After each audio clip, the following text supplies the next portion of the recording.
ఈ తెలంగాణ రాష్ట్రంలో ముఖ్యంగా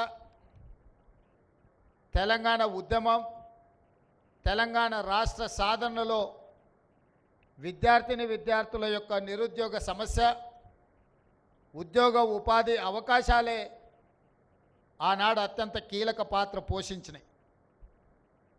ఆ యొక్క అవకాశాలు రాకపోవడం వల్ల విద్యార్థులలో నిగూఢమైన ఒక భావోద్వేగం పెనవేసుకపోయి తెలంగాణ ఉద్యమ రూపంలో తెలంగాణ రాష్ట్రాన్ని సాధించినాయి. తెలంగాణ రాష్ట్రాన్ని సాధించిన యువతీ యువకులకు, విద్యార్థి నిరుద్యోగులకు ఉద్యోగ ఉపాధి అవకాశాలు కల్పించడమే మా ప్రభుత్వం యొక్క లక్ష్యము, మా ప్రభుత్వం యొక్క లక్ష్యము.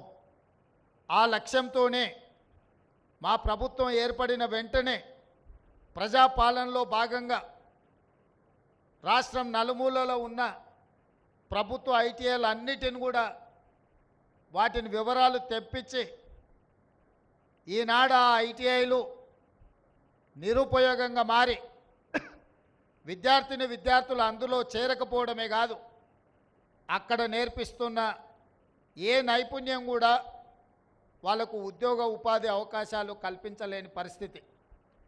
సమాజం అధునాతనమైన టెక్నాలజీ వైపు వేగంగా పరిగెడుతుంటే ఇంకా 40-50 సంవత్సరాల క్రితం మొదలుపెట్టిన విధానాలనే మనము విద్య రూపంలో, సాంకేతిక నైపుణ్య రూపంలో వాళ్ళకి నేర్పిస్తే వాళ్ళు అది నేర్చుకొని సర్టిఫికేట్ తీసుకొని ప్రపంచంతో పోటీ పడడానికి వస్తే వాళ్ళు నేర్చుకున్న నైపుణ్యం అంతా అసలు ఏమాత్రం ఈ కాలానికి సరిపోకుండా అవుట్ ఆఫ్ సిలబస్ అయిపోయి, అవుట్ ఆఫ్ ఫోకస్ అయిపోయే పరిస్థితి ఉంది.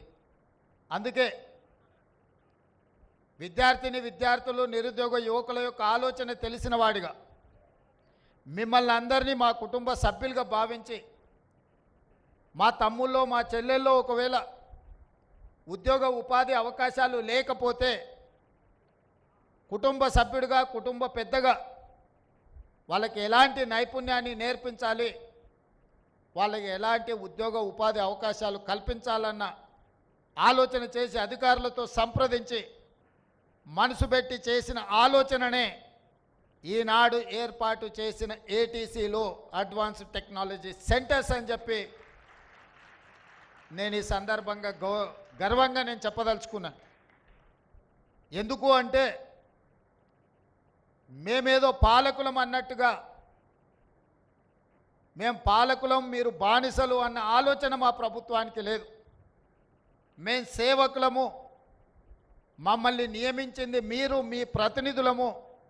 మీ యొక్క ఆకాంక్షల్ని నెరవేర్చడం, మీ ఆలోచనల్ని అమలు చేయడమే ఈ ప్రభుత్వం యొక్క విధానం.